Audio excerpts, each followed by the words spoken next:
Buenos días. Primero, agradecer a Fitoma que me haya invitado, porque aunque dicen que soy del IFAPA, pues verdaderamente ya no.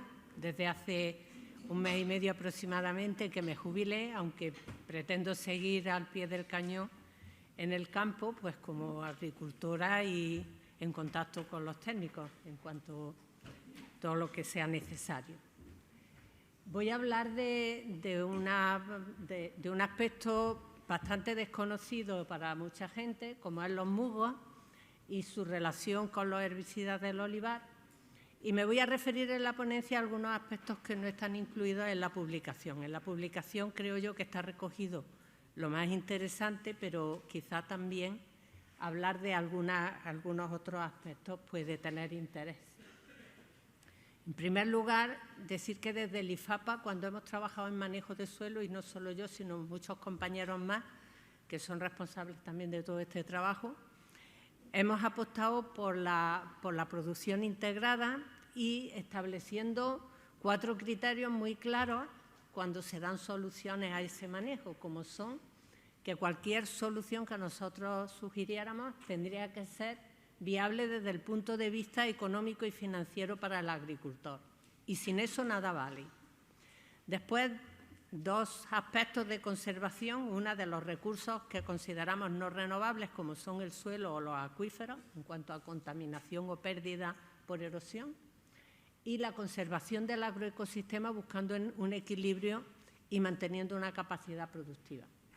Y como cuarto, la seguridad alimentaria. Hay que producir cantidad de alimentos y de calidad. Hemos trabajado a lo largo de 50 años, también mis compañeros, yo no tanto, en distintos tipos de especies, incluidos los restos de poda, especies espontáneas, familias como crucíferas, gramíneas, leguminosas y mezclas de ellas, y también en musgos. En este menos, pero también lo hemos hecho. En técnicas de instalación, bien con herbicidas, manejando la flora con herbicidas, manejando con desbrozadoras, con siembras y formas de manejo, siegas químicas, incorporación con laboreo, siegas mecánicas, en bandas, etc. Y también hemos puesto a punto sistemas de biofumigación.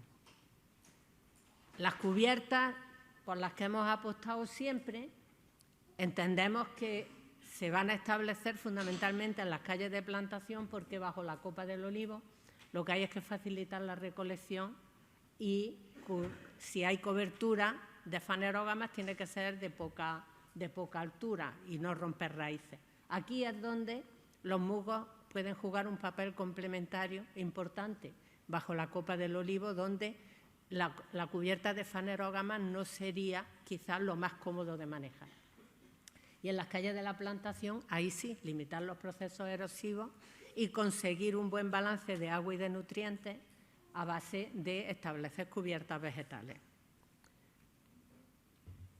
Los métodos de control de esas cubiertas, que son fundamentales, serían a base de labores y escardas manuales en casos puntuales, siega y desbrozado, y sobre todo, y también pastoreo y herbicida. Esos son los 4 métodos más usuales, aunque habría otros.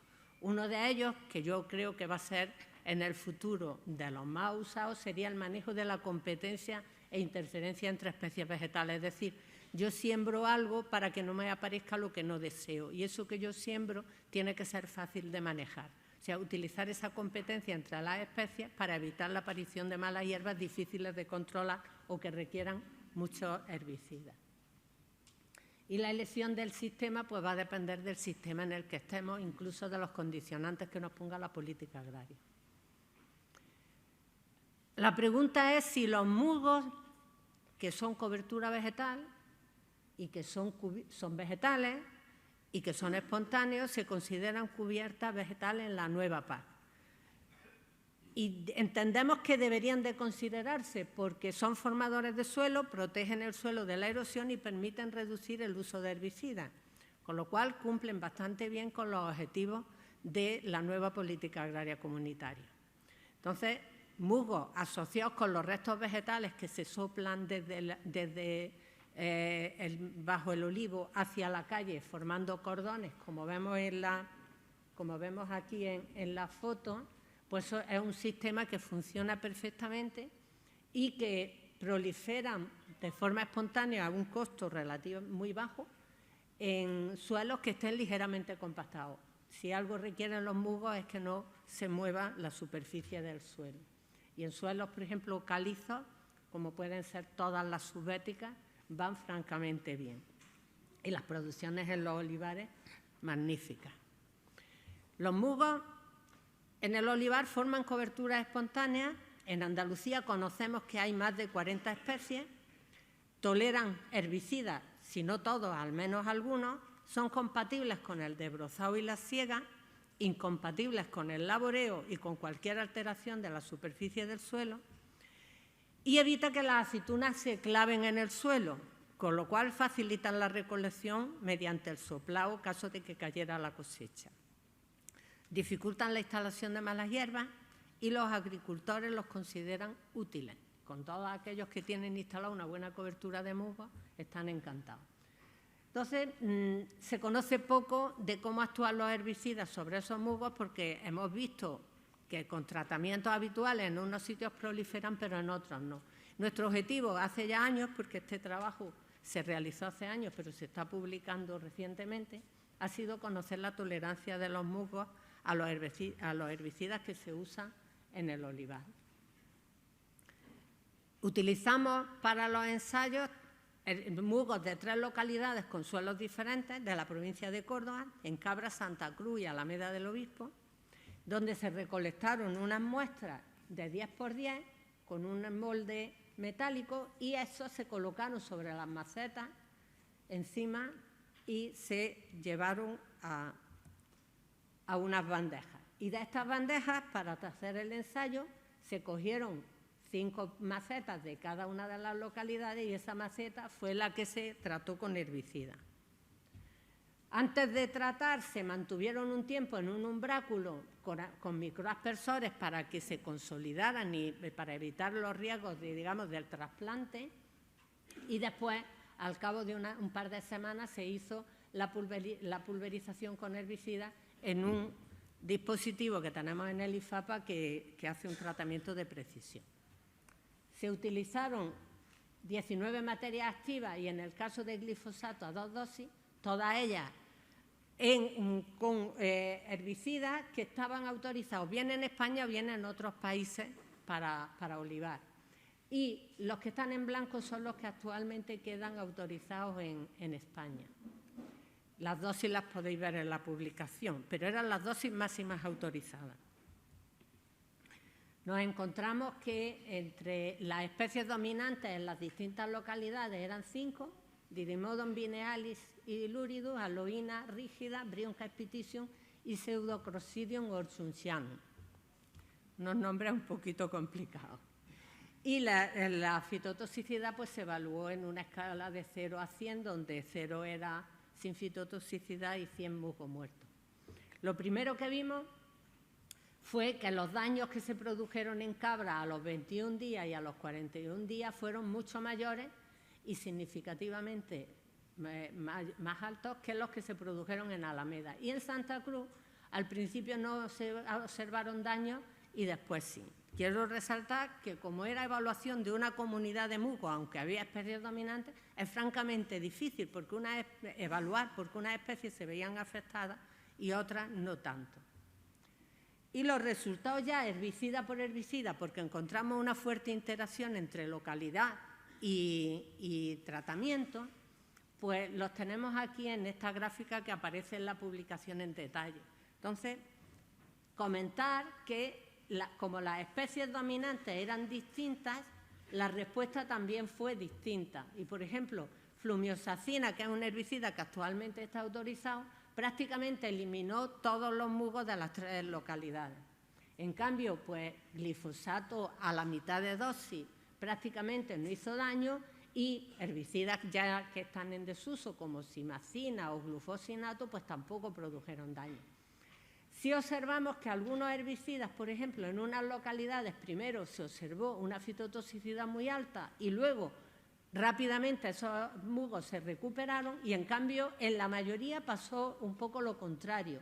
Primero se produjo poca fitotoxicidad, pero al final acabaron con una alta fitotoxicidad, prácticamente la muerte.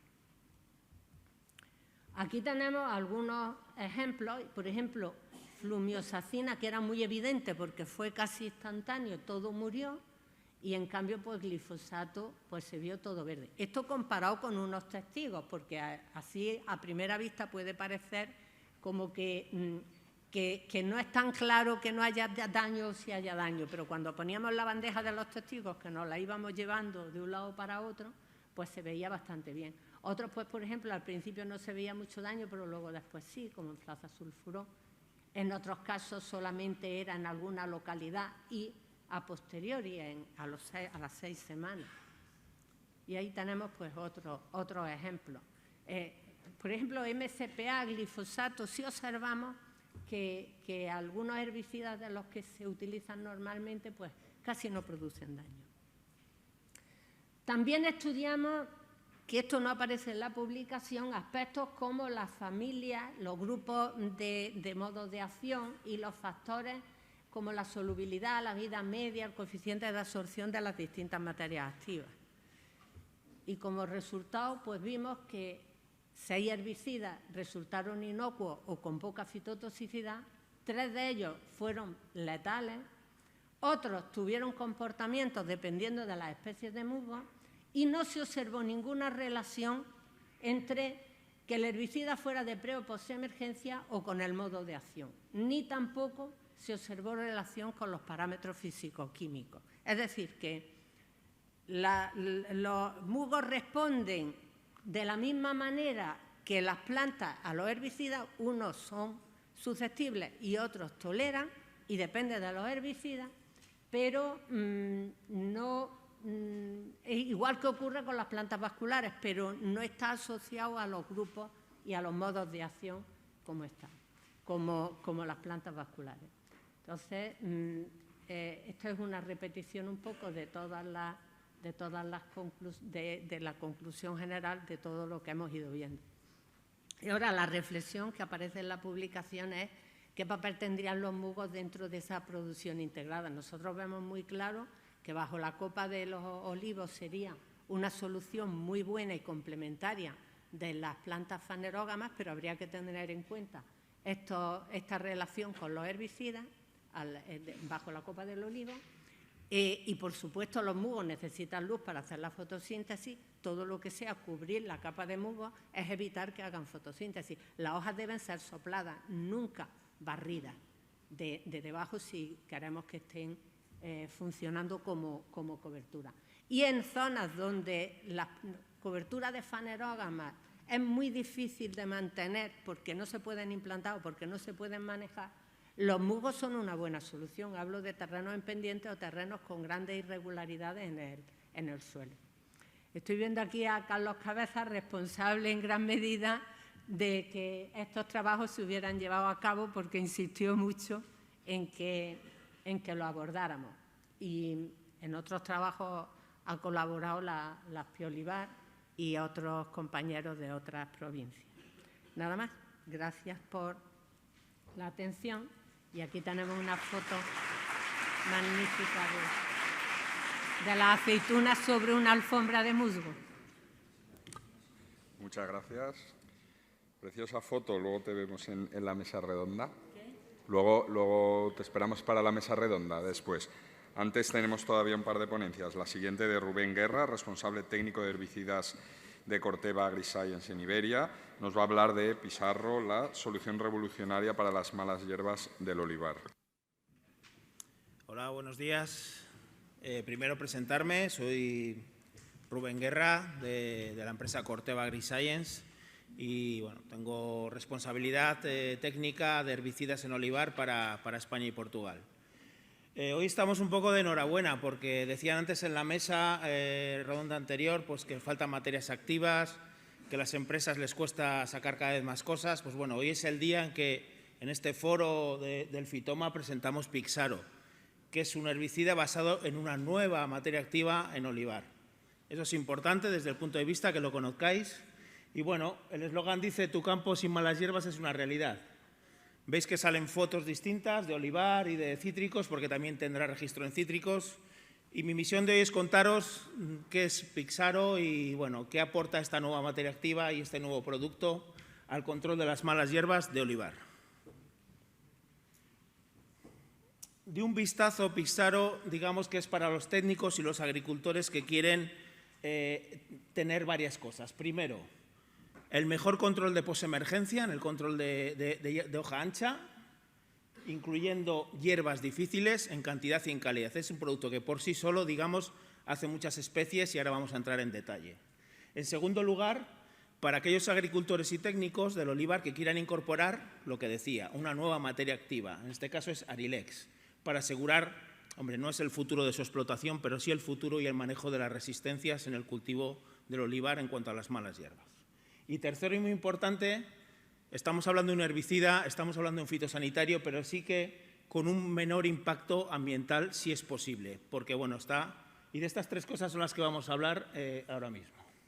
En cuanto a más hierbas que ninguno, es decir, es un producto que hace hierbas de hoja ancha, que hace hierbas en posemergencia y como veis hace hierbas como la coniza, como la malva, como poligonáceas, como chenopodium, como úrtica, como verdolagas. Es decir, hace las hierbas complicadas del olivar en las que a veces pues bueno, nos está costando controlar con herbicidas de más amplio espectro como el glifosato o el MCPA, que son muy usados. Es decir, controla muchas de las hierbas de hoja ancha resistentes a sulfolinureas y a glifosato, entre las hierbas las que he citado, y bueno, digamos que si en un mundo ideal en la que no se mezclasen herbicidas, que no suele pasar porque la práctica habitual es mezclar herbicidas, pues si solamente tiramos este herbicida porque tenemos hoja ancha, es el que más especies de hoja ancha controla. Y vamos a entrar en detalle. Fijaros, para hacer una comparación fácil, bueno, pues vamos a comparar Pixaro con un fluroxipir genérico, que es un producto muy usado también en hierbas difíciles, pues como es la coniza, ¿no? A veces. Entonces, si nos comparamos la dosis de Pixaro como producto nuevo, revolucionario en el olivar, comparado con un fluroxipir genérico, veis que salen muchos colores azules. Lo que hemos hecho es clasificarlo en azul en eficacia excelente, en verde en buena, en amarilla en media y en roja, pues bueno, en baja. Veis que hay mucho azul, la parte izquierda de la columna es Pixaro, veis que hay mucho azul y bueno, pues veis que tenemos mejor eficacia en Erigerum, en malvas, en portulaca, en úrtica, en lamium, en parietaria, en fumarias, en estelarias, en poligonáceas y en algunas somos iguales, pues como es en lapas, en rumex, en medicagos. Pasamos hacia otro tipo de eficacias a la tabla, comparando, repito, Pixaro con fluroxipir genérico. En este caso, pues en Sonchus sigue apareciendo mejor que fluroxipir genérico, en Amaranthus, en Capselas, en Centaurias, en Chenopodius, en Papaver. Bueno, tenéis una serie de especies en las que el producto, como digo, por sí solo ofrece una eficacia alta. No en todos los géneros, no hay producto perfecto, por supuesto, y hay que hacer un manejo.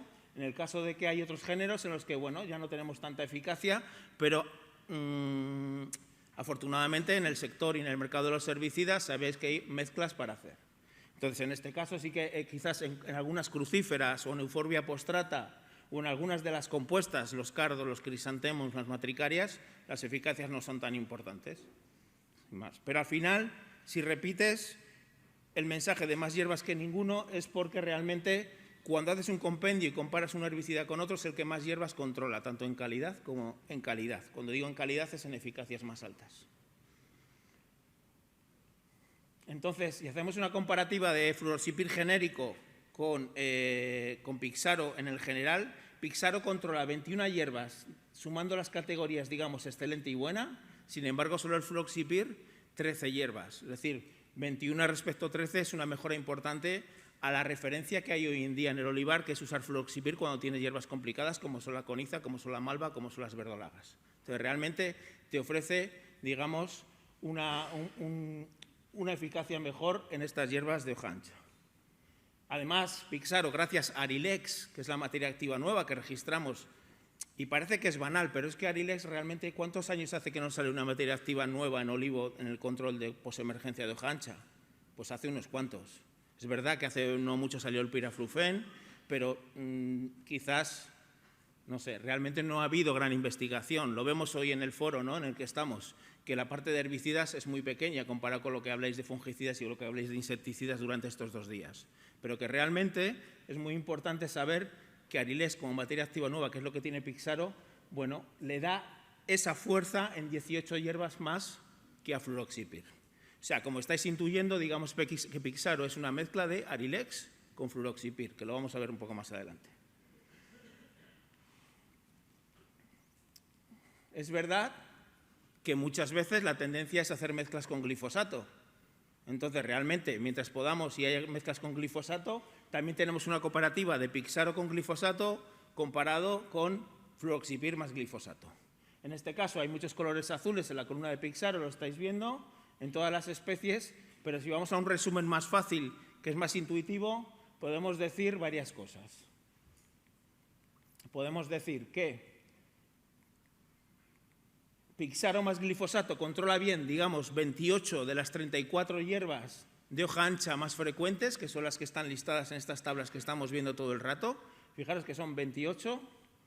Pixaro más glifosato, de esas 28 hierbas, 19 lo hacen en esta categoría que hemos marcado como azul o como categoría excelente, con una alta eficacia. Sin embargo, Fluroxipir más glifosato solo tiene 5 en categoría excelente. Entonces, veis que es un producto que hace más hierbas que lo que tenemos a día de hoy, que es una nueva materia activa y que además las hace con eficacias mayores.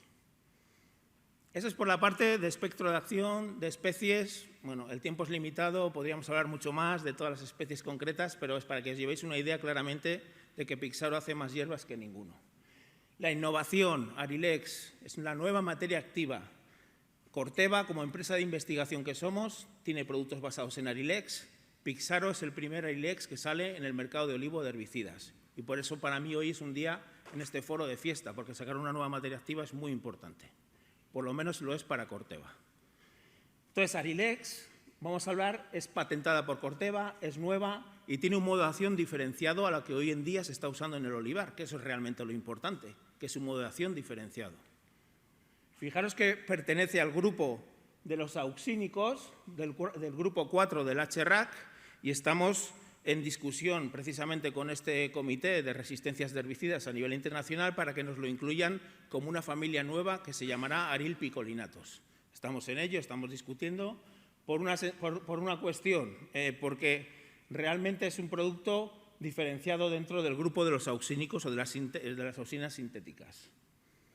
Es un producto rápido en velocidad de acción, es un producto con baja volatilidad, que eso es bueno para el punto de vista de la selectividad con el cultivo, con el olivo en este caso, muy selectivo, buen perfil de residuos, mínimo impacto ambiental y lo más importante es que tiene una afinidad alta por un receptor que ningún otro auxínico lo tiene. Es un producto, Arylex, dentro de Pixaro, que se une muy bien al receptor AFB5, que es uno de los receptores que regulan las auxinas dentro de la planta, que lo que provocan al final es un crecimiento anormal.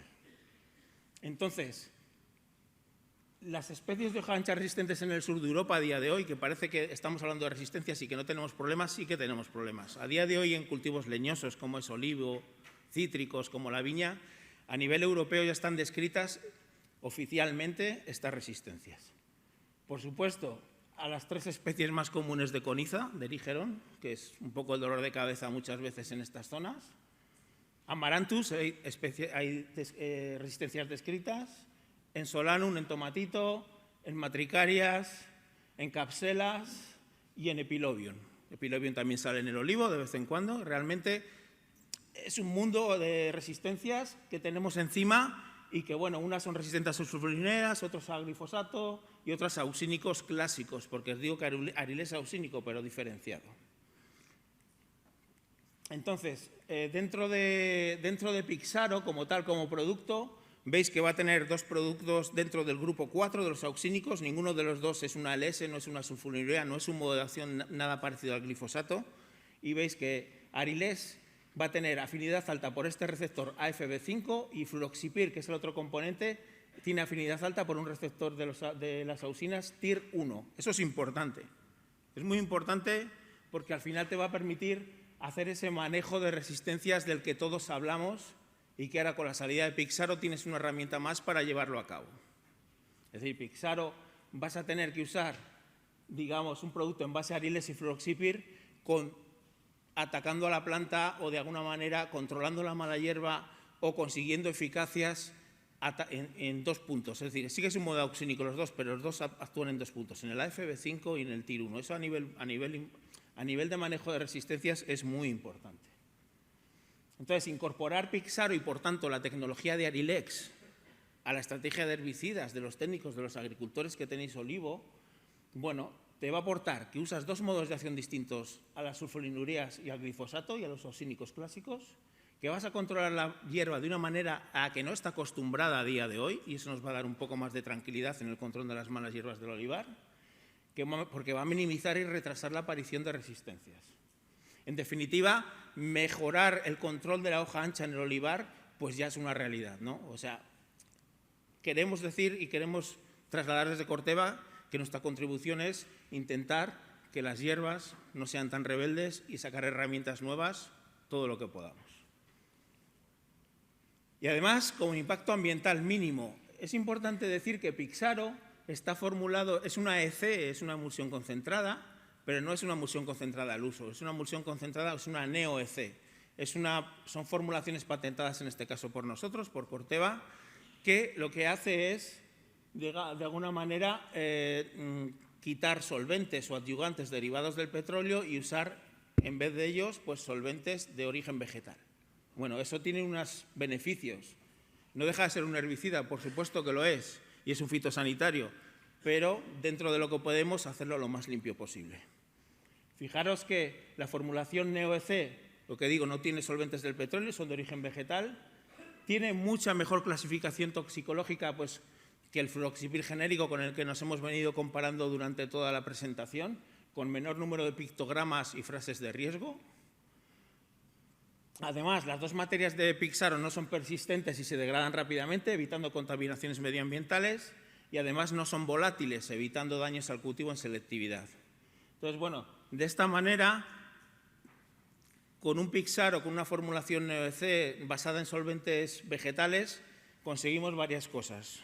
La primera es ser un poco más respetuosos con el medio ambiente, porque si no, no pasamos los filtros europeos. Nuestra tendencia es seguir haciendo productos eficaces, pero lo más limpios posibles. Y la otra es disminuir, en la medida que podamos, el riesgo del usuario, del técnico, del agricultor, que está haciendo la mezcla y que tiene que manipular el producto. Fijaros si hacemos una comparativa, y es lo que decíamos, ¿no?, que el Pixaro solamente tiene 4 fases de riesgo, sin embargo un fluroxipir genérico tiene 8 fases de riesgo, y Pixaro tiene 2 pictogramas y el fluroxipir genérico tiene 4 pictogramas. Esto da la idea de que es un producto más de futuro, como es lo que solemos intentar hacer con Corteva, sacar productos con muchos años de vida y lo más limpios posibles. Entonces, un herbicida más eficaz, con un perfil mejor toxicológico desde el punto de vista del riesgo al usuario y medioambiental. El registro, el producto, como he dicho, tiene registro en cítricos, en cereales, pero también en olivo, que es de lo que estamos hablando hoy. La dosis será de 0,4 a 0,7 litros por hectárea, una aplicación por campaña y, bueno, en teoría, con un plazo de seguridad de 7 días para las aceitunas de vuelo o las que caen en la red. Las que caen al suelo, después de una aplicación, en teoría, no se pueden coger. Los registros son así, todos los productos del mercado, muchos dicen que esas aceitunas no se pueden coger. Es una realidad. Y, bueno, estamos trabajando para ello, haciendo ensayos de residuos para daros la orientación de cuántos días antes podremos hacerlo. Estamos hablando de Pixaro, que es un producto de posemergencia, que es un producto que se va a aplicar habitualmente, digamos, marzo, abril, mayo, junio. O sea, que vamos de sobra, no os preocupen el tema de los residuos. Pero realmente que a 7 días, que es lo que marca el registro de plazo de seguridad, es para las aceitunas que caen en red o las que se cogen de arriba. ¿Vale? Recomendaciones de uso muy fáciles, aplicar en posemergencia de las malas hierbas, no es un herbicida residual, es un herbicida foliar, con hierbas entre 4 hojas verdaderas y rosetas sería lo ideal, cuando hablamos de las conizas, cuando hablamos de las malvas, de las verdolagas, de las úrticas, de todo lo que estamos hablando, y con una altura máxima, digamos, en la hierba que es un poco más complicada, ¿no?, en los pinos, en las conizas, los erigeron, pues de 5 o 10 centímetros. esto es lo óptimo. Por supuesto se van a hacer tratamientos mayores, pero claro, ahí mezclarán con glifosato o se hará lo que sea. Lo importante es que es una nueva materia activa que tenemos que cuidarla, que tenemos que aplicarla pronto, en su momento, para que nos dure muchos años como herramienta, que no todos los días se lanza una materia activa y un producto nuevo en olivar como herbicida, ¿eh? Entonces, es lo que digo, es aplicación autorizada durante todo el ciclo del cultivo, con un plazo de seguridad de 7 días, es lo que hemos comentado. Dosis 0,7, vamos a ir a 0,7, tiene intervalo, pero el 0,7 es la eficacia buena, es la que te va a controlar bien, el producto va a estar alineado comercialmente y técnicamente para que a 0,7 sea una solución de amplio uso por los olivareros del país. Y, bueno, aplicar solamente al 50% de la superficie, ¿eh? En los ruedos o en las líneas, en los intensivos, donde sea. Adaptado, tiene la aplicación autorizada tanto, que esto es muy importante, tanto en tractor como por mochila, por si vas a hacer un parcheo. O sea, que esto está autorizado por el Ministerio en ambos ámbitos de uso. Y un tratamiento por campaña. No se puede usar en árboles menores de 4 años, no se puede usar en plantones, es para plantaciones adultas. Hay que evitar el mojado de frutos y hojas, porque es un producto que tiene que dirigirse al suelo, hay que tener cuidado.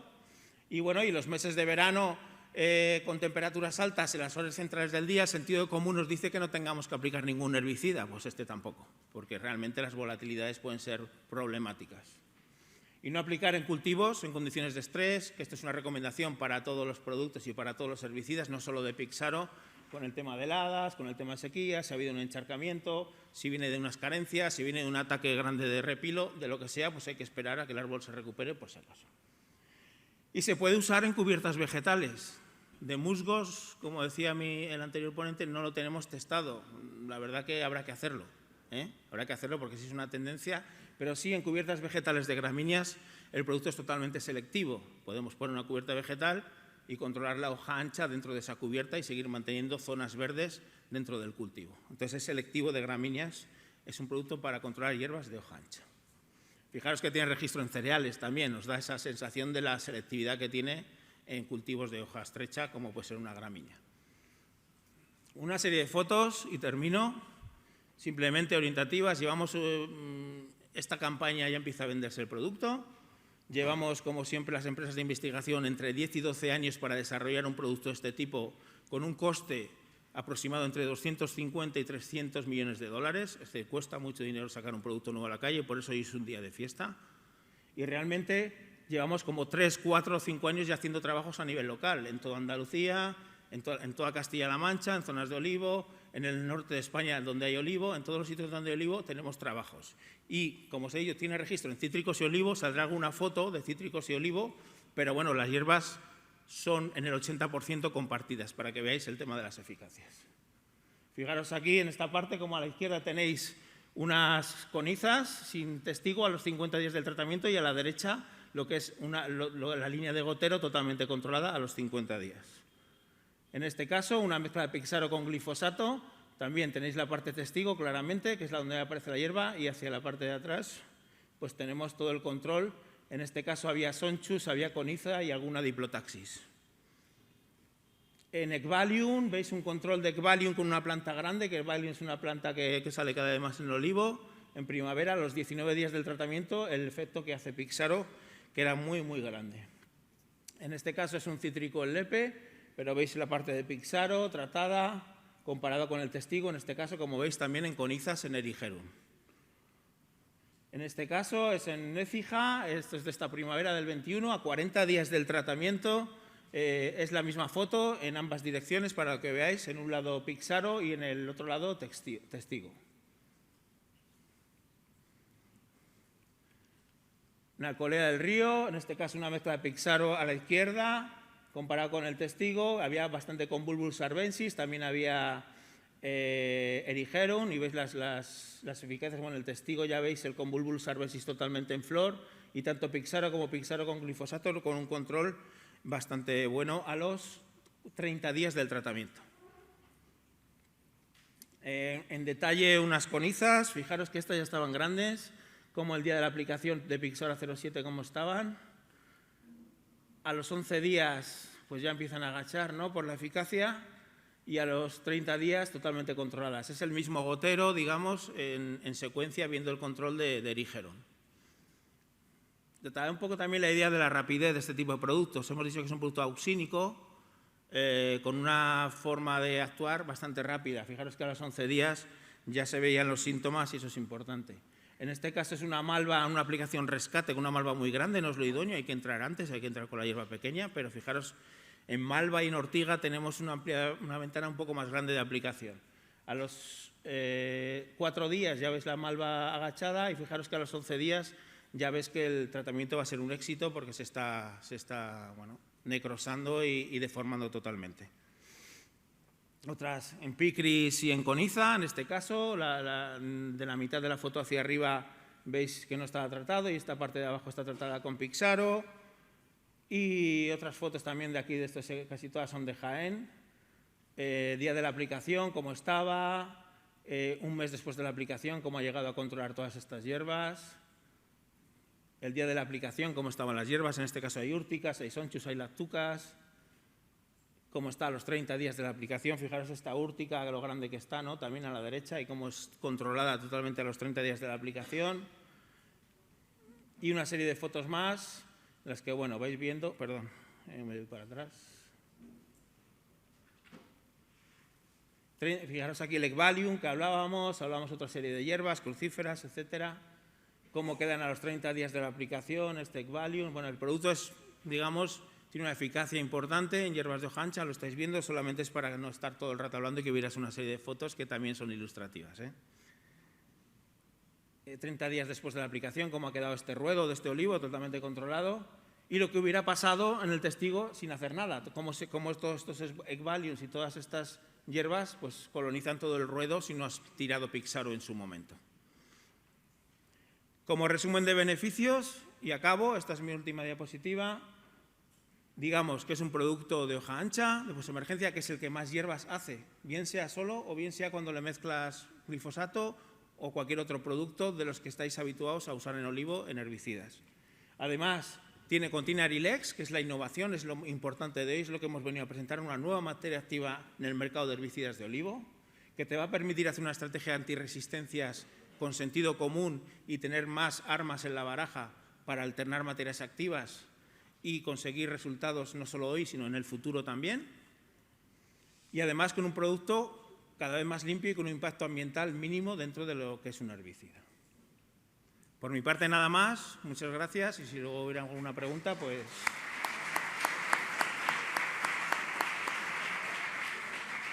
Muchas gracias, Rubén. Si hay alguna pregunta ahí en el descanso, aprovechad. Vamos con el siguiente ponente, que es de la casa, Rafael Romero, responsable del Departamento Técnico Agrícola de DECOP, que nos va a hablar del uso racional de plaguicidas en olivar y seguridad alimentaria. Bueno, buenos días a todos. En primer lugar, agradecer y felicitar a la revista Fitoma por la organización de esta jornada. Yo creo que la situación que estamos, de los cambios que estamos viendo en los últimos años en la agricultura y más concreto en la sanidad vegetal, pues no solamente importante que se organicen estas jornadas, sino creo que hasta necesario. Felicitar también, aunque creo que no está, a Rafa Sánchez Trujillo, o agradecer, porque si hoy estamos aquí, el principal culpable es él, ¿vale? Que fue el que tuvo la iniciativa de que hiciéramos estas jornadas aquí en DECOP, con lo cual agradecérselo. Yo voy a contaros muy rápidamente cuál es la experiencia nuestra con la experiencia de DECOP en el manejo un poquito de los plaguicidas, para que los plaguicidas hagan, por un lado, lo que tienen que hacer, que es controlar las plagas, pero por otro lado nos den los menos problemas posibles a la hora de la seguridad alimentaria, ¿no? A la hora de que no aparezcan residuos, ¿vale? En primer lugar, llevamos aquí 2 días y nadie os ha contado qué es DECOP, ¿eh? Entonces os voy a hacer una pequeña introducción, por lo menos para que sepáis dónde estáis, ¿vale? DECOP es una de las grandes cooperativas agroalimentarias que hay en España y posiblemente en el sur de Europa. Para que tengáis una idea, somos una cooperativa de segundo grado, o sea, nuestros socios directos no son agricultores, son otras entidades, cooperativas en este caso. Estamos formados por más de 200 cooperativas, tenemos diferentes secciones, la más importante es la del aceite. La producción media de nuestra cooperativa en aceite, para que tengáis una idea, es aproximadamente 225 millones de kilos de aceite. Eso viene a suponer entre el 13 y el 14% del aceite que se produce en España y entre el 6 y el 7% del aceite que se produce en el mundo. Tenemos secciones importantes como aceituna de mesa, que también es la más importante, somos los mayores productores de aceituna de mesa del mundo, con más de 85 millones de kilos de aceituna. Tenemos sección de vino, somos los mayores productores de vino de España, tenemos sección de leche de cabra, tenemos sección de suministros, de cereales, en fin, una serie de secciones que la ve detallada. Con los datos del último año, en el año 2021, Deco facturó 1.021 millones de euros. Como veis, la sección más importante es aceite, que prácticamente representa el 60% de la facturación del grupo, pero que hay otras secciones con mucha entidad, como la aceituna, como el vino y como la del suministro, que vamos a hablar ahora brevemente y que es el origen un poco de esta ponencia. Estamos ya situados en gran parte del territorio nacional, en todas las provincias de Andalucía, Castilla-La Mancha, Extremadura, incluso algunas en el País Vasco y hasta una en Francia. Ya tenemos la primera anécdota fuera de España. Y los objetivos principales de Deco son, por un lado, la mejor comercialización de los productos, de los frutos de nuestros socios, ¿vale? Hoy estamos ya comercializando el trabajo de nuestros agricultores en más de 70 países, pero fundamentalmente, como decía el presidente en la presentación, el ayudar al agricultor, el abaratar costes para que sea, digamos, lo más rentable posible su explotación. Para eso nació la sección hace casi 20 años, la sección de suministros y servicios, donde de alguna manera intentamos proveer a nuestros agricultores de todo lo que pueden necesitar y, por otro lado, y lo más importante, intentamos dar un servicio en todo lo que se le viene ahora con un tema de asesoramiento integral en todas las labores que tiene que hacer sobre el olivar. Para eso contamos con un equipo de 32 técnicos que trabajan día a día con ellos y que estamos intentando facilitarle el trabajo en ese aspecto. Bueno, ¿qué factores afectan a la aparición de residuos de plaguicidas en el olivo? En los últimos años, en las últimas épocas, estamos viendo que el mercado, por un lado, cada día está mucho más exquisito a la hora de exigir aceites de calidad, aceites que además se produzcan de manera sostenible, pero sobre todo aceites libres de residuos, ¿no? Libres de plaguicidas, una seguridad alimentaria. Pero por otro lado, el agricultor no puede dejar de utilizar plaguicidas, o sea, tenemos que competir en un mercado donde por la legislación europea nos hace ser menos competitivos que otros países, que además nos estamos encontrando con un clima que no hace falta que ya os cuente lo simpático que viene, y el tema último que nos hemos encontrado en los últimos años, del tema de la subida de costes tan impresionante. Entonces, para garantizar aceites libres de residuos y a la vez poder seguir utilizando plaguicidas, tenemos que conocer muy bien cómo funcionan esos plaguicidas y dónde nos pueden dar problemas, ¿vale? Para eso tenemos que conocer tres cositas fundamentales, tres datos teóricos fundamentales o cuatro de los plaguicidas. El primero, el coeficiente que se llama de partición octanol-agua, ¿vale? Octanol es una grasa y lo que nos dice es la capacidad que tiene ese plaguicida, esa sustancia química, para disolverse en aceite o en agua. O sea, cuanto más alto es el valor que nos da, más liposoluble es, cuanto más bajo es el valor, más hidrosoluble. Y ahora veréis con una serie de ensayos cómo se corresponde que los que tienen valores más altos suelen dar más problemas si hacemos malas aplicaciones y no cumplimos plazos de seguridad o ciertas recomendaciones, y los que son más hidrosolubles nos suelen dar menos problemas, ¿vale? Otro tema importante para el tema del herbicida es el coeficiente de absorción, con D, no está mal escrito, ¿eh? Es la capacidad con la que se retiene el producto químico o se absorbe al suelo, ¿vale? ¿Por qué es importante esto? Porque, evidentemente, cuanto más alto es esa capacidad de absorción, más en la capa superficial queda el herbicida, con lo cual, prácticas que hoy no deberíamos hacer, pero que todavía se hacen en algunos sitios, aquel que decida tirar la aceituna al suelo para recogerla, pues evidentemente se va a encontrar, si he hecho un herbicida de alto coeficiente de absorción, se va a encontrar que el herbicida lo va a poner en contacto con la aceituna al tirarlo al suelo y al barrerlo, ¿vale? Entonces es una práctica que por un lado tenemos que desechar, pero que si alguien lo hace, por lo menos que sepa qué tipo de herbicida está utilizando. Y por último, la materia activa. Evidentemente, vamos a ver a lo largo de la presentación que no es lo mismo utilizar 10 gramos de materia activa por hectárea que 200, 300, 400, evidentemente el riesgo se incrementa mucho más, ¿vale? Por último, el LMR, que ahora os contaré por qué he puesto esa condición. El LMR, en realidad, en el mercado es mentira, pues el LMR te lo marca tu cliente, no te lo marca una ley, y tu cliente te marca el MR0, o sea que no, en teoría no hay que tenerlo en cuenta. Pero bueno, a nivel legal hay que tenerlo en cuenta cuando el LMR es excesivamente bajo, que nos pasa en el caso de un plaguicida, y entonces en el momento que aparece ya no es un problema de que ya te aparezca una traza, ya es un problema que te aparece un residuo, ¿vale? Bueno, pues vamos a ver los datos de... Perdón, Me he dado al revés. De los diferentes coeficientes, como veis ahí, ¿vale? Como veis, hay algunos que son excesivamente altos, como son oxiflorfen, diflufenican. Nosotros tenemos, baremo, digamos, un poco, todo lo que esté por encima de 2 es mucho más liposoluble que hidrosoluble, empiezan los problemas. Entre 1 y 2 tenemos que tener especial cuidado, por debajo de 1 no suelen ser problemáticos a la hora de aparecer. Evidentemente hay que tener un manejo lógico y cumplir unos plazos de seguridad, ¿vale? Entonces, eso es, digamos, un poco, para que veáis una fotografía rápida de la clasificación en cuanto al coeficiente de partición octanol-agua de los diferentes herbicidas, también los gramos por materia activa por hectárea que utilizamos de cada uno de ellos, ¿vale? Y el coeficiente de aserción, que es la fuerza con lo que se retiene en el suelo. Entonces, todos esos datos tenemos que tenerlos en cuenta y refrendarlos luego en los ensayos que hemos hecho, ¿vale? En el caso de fungicidas e insecticidas, el mayor enemigo, y ahora hablaré un poquito más de ello, que nos ha aparecido en los últimos años es el uso de los fungicidas sistémicos cerca de la recolección, ¿eh? Es un peligro importante, tened cuidado con eso, ¿vale? Y el tema de los insecticidas, como veis, tienen unos coeficientes muy altos todos, lo que pasa es que, por suerte, son cantidades en principio de plaguicidas, o sea, son cantidades de materia activa que se utilizan menos y teniendo un control un poquito más cauteloso, no suelen dar tantos problemas, ¿vale? Vamos a ver una serie de ensayos que hemos hecho durante casi 20 años, pero por poneros un ejemplo, lo que hemos ido intentando ver en los últimos años. Fijaros, esto fue un ensayo del año 2006.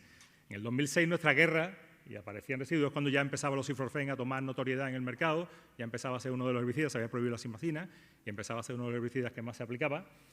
En aquel momento, nuestra guerra era con la forma de aplicación. Acordaros que en aquella época era muy típico que hubiera casotti, que hubiera las pistolas del cobre para tirarlo, ¿vale? Y lo que intentamos demostrar, este ensayo es mucho más grande, eran 30 y tantas fincas, he puesto aquí un ejemplo.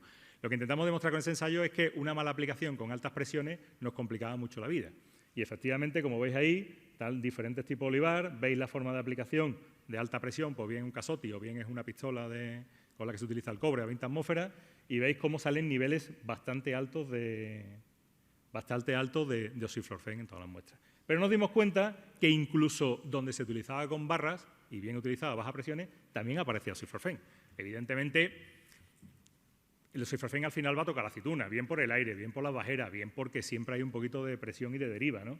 Entonces veíamos que era peligroso, o por lo menos había que tener en cuenta que este herbicida nos podía dar dolor de cabeza si lo utilizamos cerca de la recolección, ¿vale? Luego empezaron a aparecer otros tipos de herbicidas y empezaron a aparecer, pues, otro producto, era el diflufenican, que se convirtió también en un producto importante, a raíz de que se comercializó solo. Al principio sabéis que se comercializaba con glifosato, llevaba una concentración muy baja, bueno, y no estaba dando mucho dolor de cabeza, pero de pronto apareció al 50% en el mercado, ya se abusó de dosis y empezamos a darnos cuenta que era un problema y empezamos a hacer ensayos incluso en mezclas con otras fórmulas que había. Es importante, pongo este ejemplo aquí con el tema de diflufenican clortolurón, me refiero al clortolurón, como decía antes, porque el clortolurón tiene un problema extra y es que tiene un LMR bajísimo, es 0,02, con lo cual, en el momento que, como está muy cerca del límite de detección, en el momento que hacemos una aplicación y se recoge o la tocamos excesivamente la aceituna, pues nos aparece. Y el dato que nos aparece es que ya nos aparece fuera de rango, entonces es especialmente peligroso. O sea, a nosotros ya es peligroso que nos aparezca algo, mucho más si encima aparece por encima del LMR, ¿vale? Seguimos ensayando nuevos herbicidas y nos dimos cuenta que algunos como el flasasulfurón, como el tribenurón, como el florazulán y el panazulán, que evidentemente si vemos el cuadro anterior vimos que eran más hidrosolubles que liposolubles, o sea, tenían unos coeficientes muy bajos, pues luego no nos aparecían, o sea, que se correspondería con la teoría, ¿no? Entonces son productos que estamos utilizando con mucho más tranquilidad, cumpliendo los pasos de seguridad, pero pudiendo recomendarlos ahora con aceituna en el árbol, ¿vale? Luego coincidió, como sabéis, hace unos años llegó la renovación del cobre a nivel europeo y nos bajaron la cantidad o la dosis de cobre a utilizar. Y empezó la fiebre de utilizar fungicidas sistémicos. Fungicida sistémico, no voy a deciros lo útil que lo es, pero sí os voy a contar lo peligroso que es si lo acercamos a la recolección. Los fungicidas sistémicos son todos muy liposolubles. Ya habéis visto antes los datos del coeficiente, que están todos por encima de 4, y hemos abusado de ello. Hemos dicho, como nos baja la cantidad de cobre, tenemos que mezclarlo, y hay que mezclarlo con cabeza. Yo recomiendo, el departamento técnico así lo hace de DECOP, que en primavera lo utilizáis como queráis, la cantidad que consideréis oportuno, pero que no lo utilicéis cerca de la recolección porque os dan problemas, ¿eh? Os aseguro que os dan problemas. Ahí tenéis incluso, fijaros, con 15 días de plazo de seguridad, como tiene el trifloxystrobin, o 30 días como tiene el cresosin, o 15 días como tiene el tebuconazol, como muchos días después sigue apareciendo traza del producto. ¿Vale? Nos vamos a los insecticidas. Los insecticidas prácticamente igual. Todas las piretrinas, que es lo que más se utilizan, tienen unos coeficientes de partición altos. Entonces, en principio son susceptibles de aparecer. Lo que pasa es que las dosis de aplicación son bajas. Hemos hecho varios ensayos y hemos visto otra cosa más que hemos ido viendo a lo largo de hacer muchos ensayos, que esto es mentira, o sea, que esto no es matemático. Y digo que es mentira porque aquí, depende de la situación que esté la aceituna, el producto se degrada antes o se degrada más tarde. Nosotros hemos hecho multitud de ensayos con deltametrina, que efectivamente a los 7 días desaparecía, y multitud de ensayos que nos ha tardado hasta 28 días en aparecer. Y todo pues depende de la climatología, de la actividad que tenga la aceituna, de que esté madurando más o madurando menos. Por ejemplo, en este ensayo, si os fijáis, casi todos van, digamos, reduciéndose la capacidad con la que se elimina el plaguicida a medida que va entrando el frío y el invierno. O sea, que se ve que, o a medida que se hace todo el aceite que tenía que hacerse, entonces ya no se reduce tan rápido. Entonces, cuidadito con estas cosas también a la hora de hacerlo. ¿Vale? También hicimos ensayos del tema de parcheo con la mosca, ¿vale? Para ver si el parcheo, el tratamiento todoterreno, y efectivamente el parcheo salía mucho más, o era mucho menos peligroso utilizar el parcheo de estos productos que utilizarlos a todoterreno, ¿vale? Recomendaciones con toda esta experiencia de estos últimos años. El año pasado, bueno, tenemos una recomendación para cada una de las materias activas, que conocen los técnicos, que ellos la han ensayado, que son las recomendaciones que hacemos, ¿vale? Que son, casi todas son mucho más restrictivas que la que da el propio Ministerio de Agricultura. En la columna del medio tenéis el momento de aplicación y el manejo recomendado por DECO, y en todo vaya a ver que tiene mucho más restricciones. Pero el año pasado emitimos un pequeño librito junto con el Departamento de Calidad de DECO, y llevaba una parte que estaba dirigida al agricultor y que está en las cooperativas, que tenía 4 puntos fundamentales que desarrollamos de la sección del Departamento Técnico Agrícola de DECO. La primera, evidentemente, es realizar buenas prácticas con el medio ambiente. La segunda, que siempre cualquier agricultor, aunque ya por ley la gestión integrada de plagas es obligatorio, se asesore con un técnico. La tercera, la gestión responsable del agua, que también Antonio hacía mucha hincapié en eso en la presentación. Y lo último, atender a las normas de todo aquello que vaya actualizándose y tal. Y dentro de esas recomendaciones, pues damos unas generales, que son estas. Estas son las recomendaciones generales que nosotros seguimos en DECO para intentar que los aceites estén totalmente libres de residuos, ¿vale? La primera es no utilizar herbicidas residuales, de los que hemos visto antes, que son liposolubles, con aceituna en el árbol. Ningún técnico de DECO va a recomendar ni oxiflorfen, ni difulfenican, ni coltirolón, ni metribuzina con aceituna en el árbol. Ninguno, ¿vale? Evidentemente, aplicarlo, ya eso es una cosa también por ley, pero bueno, viene de aquella época cuando se tiraba de otra manera, aplicar a baja presión, intentando que sea con campana, que no haya aire, o sea, cosas normales de alguna manera, cosas lógicas que se nos ocurren a todo el mundo para hacer una buena aplicación y que no entre en contacto con la aceituna. Y por último, ya le he dado a lo que no tenía que darle, y por último, en caso de que a alguien se le ocurra tirar la aceituna al suelo, que evidentemente no se lo recomendamos, que no lo vaya a hacer después de haber echado un herbicida que tenga un coeficiente de absorción alto y que esté en la capa superior, ¿vale? Y en el tema de insecticidas y fungicidas, evidentemente respetar las dosis de uso, fundamental. O sea, nosotros hemos hecho siempre muchos ensayos con su dosis, lo que no sabemos qué pasa si subimos la dosis. Entonces, la dosis es importante no tocarla. En el caso de las piratrinas, desde DECOP ampliamos el plazo de seguridad hasta los 28 días, porque hemos visto que es la única manera de curarnos en salud. Creo que hay tiempo de sobra. En el caso de tratar la mosca, recomendamos siempre que sea posible los tratamientos de parcheo, ¿vale? El FOSME, bueno, sigue ahí. El FOSME nosotros lo tenemos, es un producto peligroso y le damos hasta 90 días de plazo de seguridad. Nosotros desde julio ya no recomendamos el FOSME o lo dejamos solamente a las plantaciones pequeñas. El FOSME ya no es un problema porque ha desaparecido, ¿vale?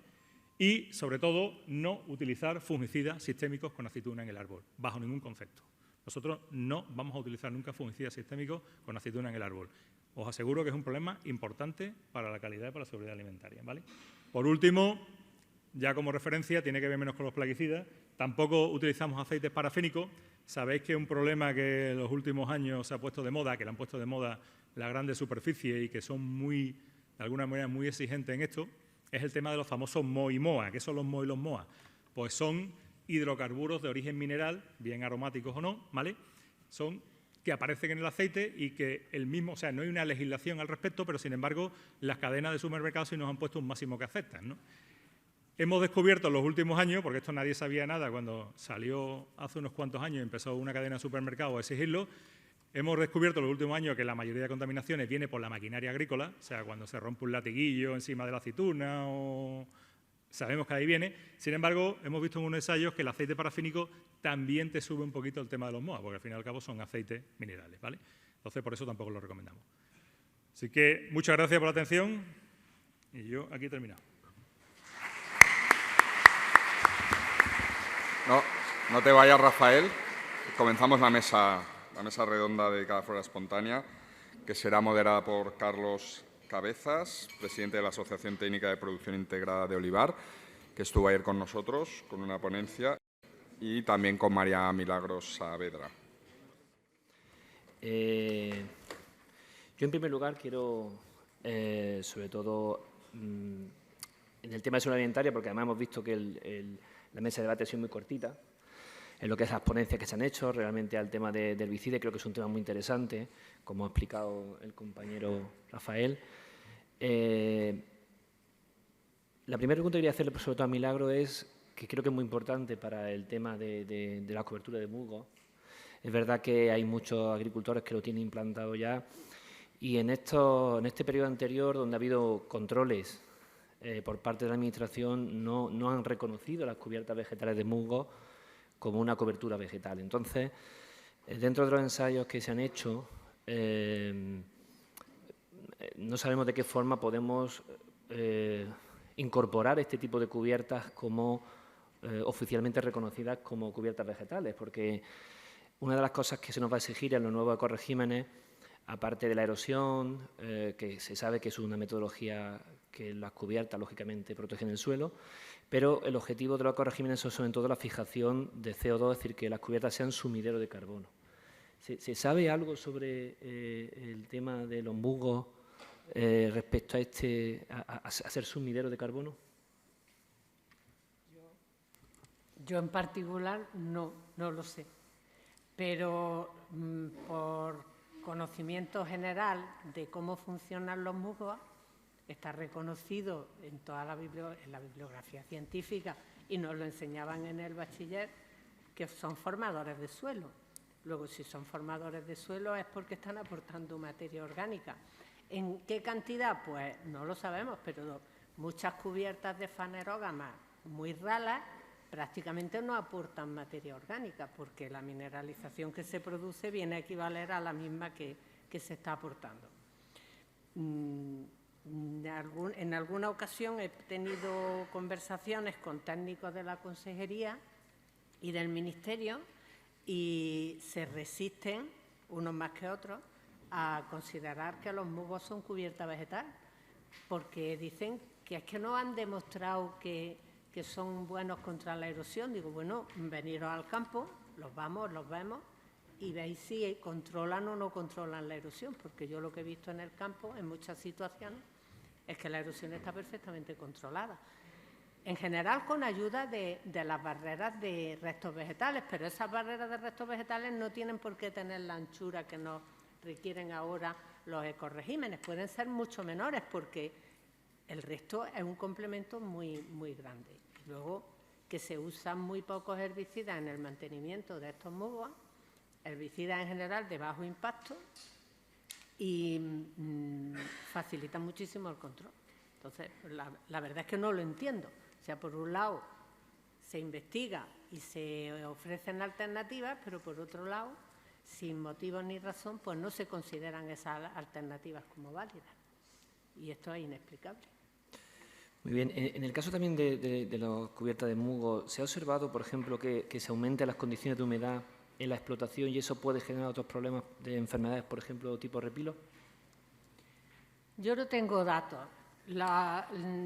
Respecto al tema relacionado con el balance hídrico, hay discrepancias, porque hay alguna publicación de un trabajo hecho en Turquía, que está publicado en revistas científicas importantes y que tiene visos de ser muy válido, en el que dice que con la cubierta de musgos hay menos humedad en suelo que con el suelo desnudo, pero en condiciones de aridez, o sea, condiciones posiblemente parecidas a las nuestras.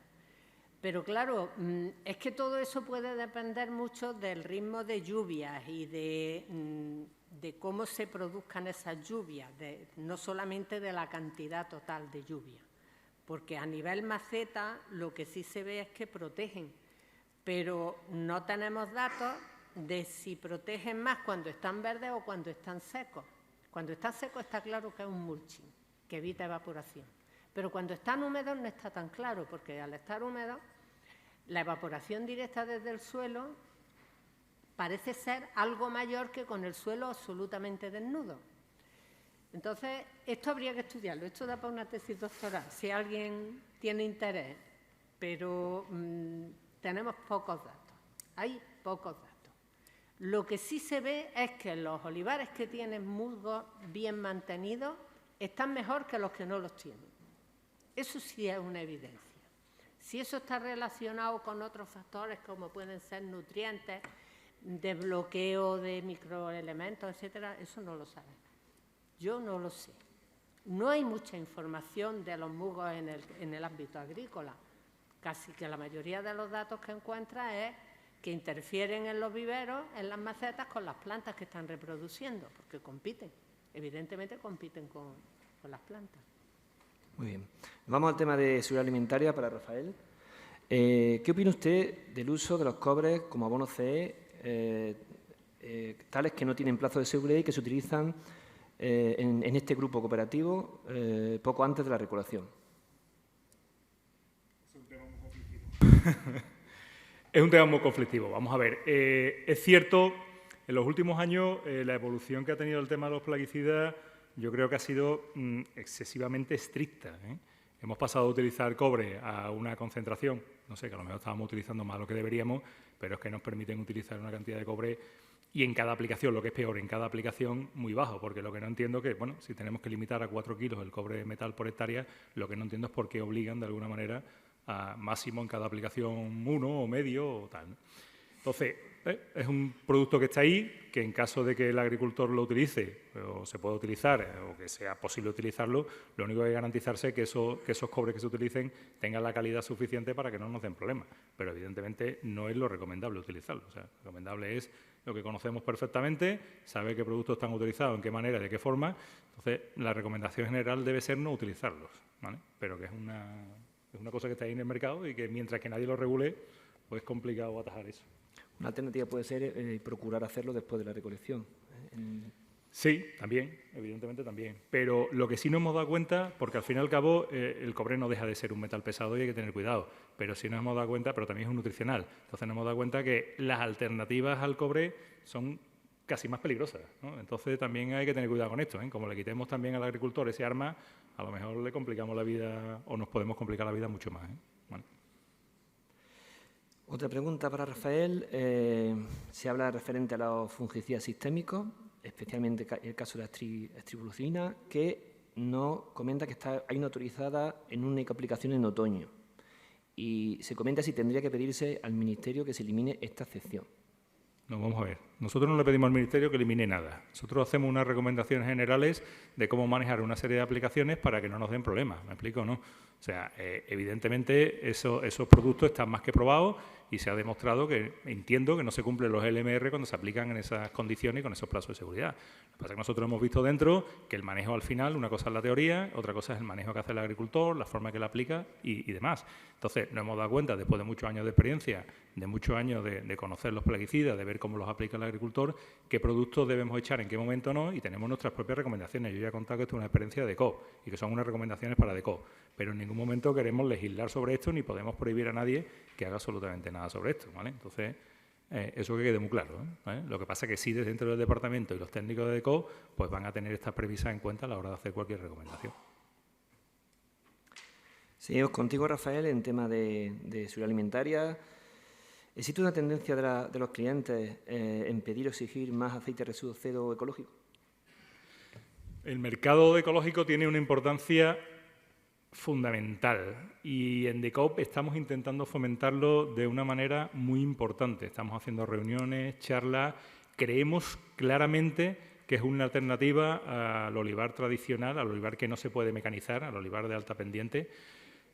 para el día de mañana. Hoy, gracias a Dios, el aceite tiene un valor muy bueno en el mercado, porque no hay, pero por suerte algún día lloverá y el día que llueva, pues el aceite no podrá mantener este valor y empezarán olivos que no son tan competitivos, olivos de sierra, olivos con marcos amplios, olivos difíciles de mecanizar o imposibles de mecanizar, empezarán a no ser rentables. Entonces tendrán que buscar algo, un valor añadido que de alguna manera les garantice un mejor precio para su producto, si quieren competir en este mercado. Entonces estamos fomentándolo mucho. Fijaros, nosotros a nivel internacional estamos ya comercializando más de 10 millones de kilos de aceite ecológico envasado. Sin embargo, nuestras cooperativas producen 2. O sea, fijaros si tenemos interés en que se produzca ecológico, porque tenemos que ir a comprarlo a la calle. Entonces estamos fomentando mucho la producción de ecológico. Creemos que es una alternativa muy interesante para el olivar, que desgraciadamente no se puede mecanizar. Para Milagros hay muchas preguntas respecto al manejo de las coberturas de musgo. Hay 2 de ellas en las que están interesados en conocer cuáles son las condiciones idóneas para la implantación de los musgos. Se refieren a implantación, condiciones de humedad y sobre todo, estado del suelo. Vamos a ver. Para que se instalen los musgos, lo único que hay que hacer es no fastidiarlos. Entendiendo por no fastidiarlos, no aplicar un herbicida que produzca fitotoxicidad en los musgos. Tenemos alguna información, pero ya están apareciendo nuevas materias activas y, sobre todo, a las dosis reales de uso, no a las dosis máximas. Tendríamos que conocer mejor cómo responden, incluso tendríamos que saber cómo responden por lo menos las especies dominantes, que son fundamentalmente Briunca expeditium y Didymodon vinealis, que vienen a estar prácticamente en todos los olivares.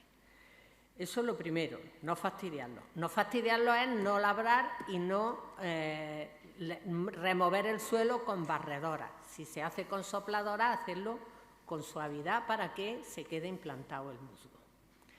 Sí es verdad que, aunque yo he puesto ahí datos de fitotoxicidad grandes, sí hemos visto en aplicaciones con herbicidas que supuestamente no producen fitotoxicidad, pero hechas en otro momento, que producen algo de daño. Algunos herbicidas que ahí en la tabla aparecen como que prácticamente no producen daño. ¿Y por qué lo hemos visto? Pues lo hemos visto porque donde no se ha echado ese herbicida y se ha segado la hierba directamente sin aplicar el herbicida, pues donde solo se ha segado la hierba sin aplicar el herbicida ha aparecido más musgo, más denso que cuando se había aplicado el herbicida. ¿Pero qué pasa? Que la hierba sombrea y impide que llegue la luz al suelo. Entonces, lo que no podemos es dejar la hierba muy grande para que el musgo prospere. O sea que, en general, es prudencia con los herbicidas y necesitaríamos más conocimiento de los momentos de aplicación, de las dosis, de otras materias activas, etcétera. Y no alterar el suelo. Ahora, en suelos, por ejemplo, tipo Campiña de Córdoba, los Bujeos, que se abren grietas, que son suelos que se mueven mucho, ahí los musgos se implantan con dificultad, porque en el trabajo que se hizo, el estudio que se hizo en la provincia de Jaén, donde se analizaron distintos factores como orientaciones, pluviometría, etcétera, lo único que se vio que sí tenía cierta relevancia era que el suelo estuviera ligeramente compactado, o sea, que la superficie del suelo estuviera un poquito compactada, porque el musgo no tiene raíz, lo que tiene son unos rizoides que le sirven de anclaje, pero vive de la humedad ambiental.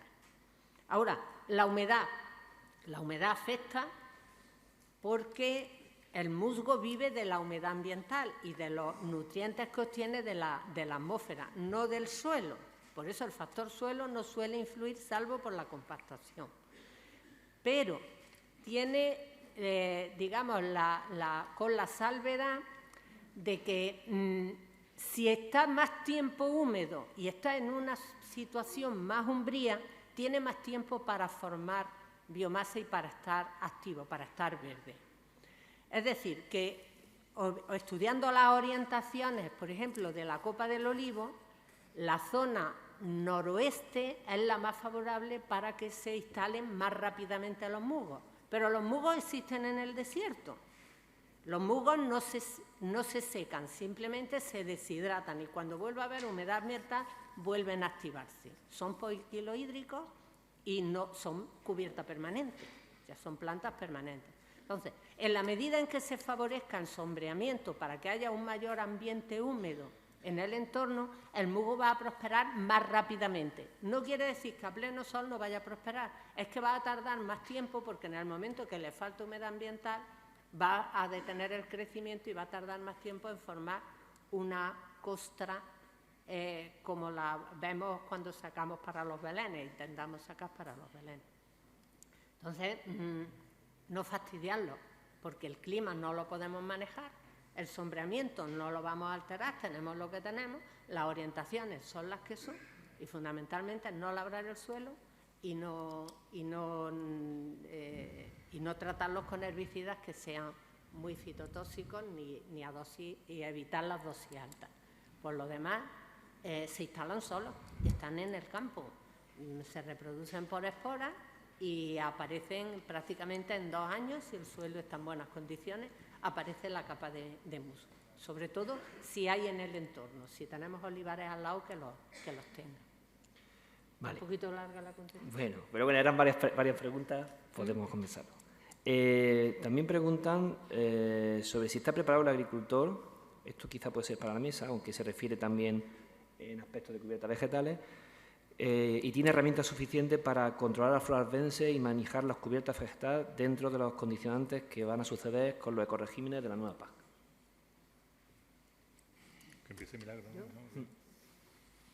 Yo, por lo que conozco y he visto, y salvo que a última hora sean más flexibles, tal y como han diseñado los sistemas de ecoregímenes, hay muchas zonas en que no se van a poder manejar adecuadamente las cubiertas vegetales. Es decir, que van a imponer una forma de manejo sin herbicidas y sin labores, que es imposible controlar cosas que absolutamente es necesario controlar, como es Cynodon Convolvulus, Valium, etcétera, etcétera. O sea, ¿cómo controlo yo eso si no tengo ni herbicidas ni labores en la cubierta vegetal? Y con la competencia que hace la propia cubierta, no lo voy a poder hacer contra esas plantas, contra otras sí. Ya he dicho que uno de los sistemas de manejo que veo yo con más futuro es el manejar la competencia. Pero plantas que son de verano, cuando yo ya tengo quitada la cubierta y que están allí perennes porque tienen las yemas de reposición vivas y activas y en el suelo, pues imposible. Entonces, desde ese punto de vista, pues no se van a poder controlar. Ahora, si flexibilizan en el uso de herbicidas para controlar esa flora, pues, o de labores, pues será otra cosa. Yo lo veo así. En otras situaciones no habrá problema, pero a medio o largo plazo va a haber problema, porque esas plantas se instalan, invaden y proliferan, tarde o temprano. Otro asistente pregunta sobre, indudablemente, el beneficio de las cubiertas vegetales, que van a poder crear otros problemas que ya están sucediendo, como es el caso de los topos. Esto puede ser un problema a la hora del cumplimiento de estos ecoregímenes, porque ¿qué soluciones podemos dar al control de los topos?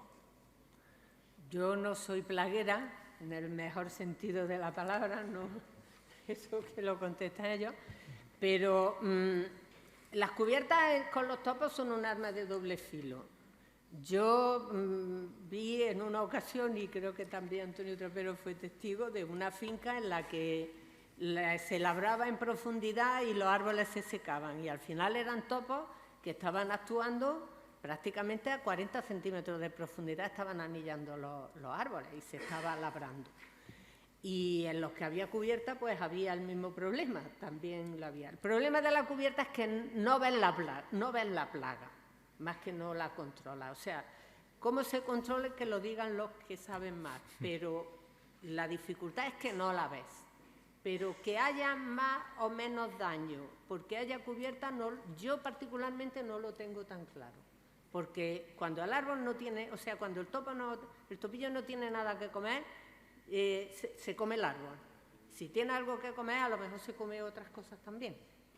Entonces, Ya ese manejo Quizá no. en esto sí es verdad que bueno, porque surgirán seguramente en la implantación de las cubiertas vegetales muchísimos problemas fitosanitarios, y creo que sí es verdad que la normativa debería reflejar una flexibilidad siempre justificada técnicamente para solventar estos problemas, porque el laboreo, por ejemplo, es una solución pues bueno, un poco medioambientalmente responsable para eliminar el tema de los topos. Más problema veo yo con los incendios, sobre todo en los bordes de parcelas, cruces de caminos, veo yo más problemas, pero los topos es que no los ves. Cuando hay mucha cubierta no ves dónde está el problema hasta que se te seca el agua. Hemos terminado, me comunican el tiempo de la mesa. Yo simplemente pedirle al señor Quejo, que ha mandado una pregunta a Rubén Guerra, que ahora en el descanso se la puede personalmente, directamente dirigir a él, ¿vale? Muchas gracias a los ponentes y a vosotros.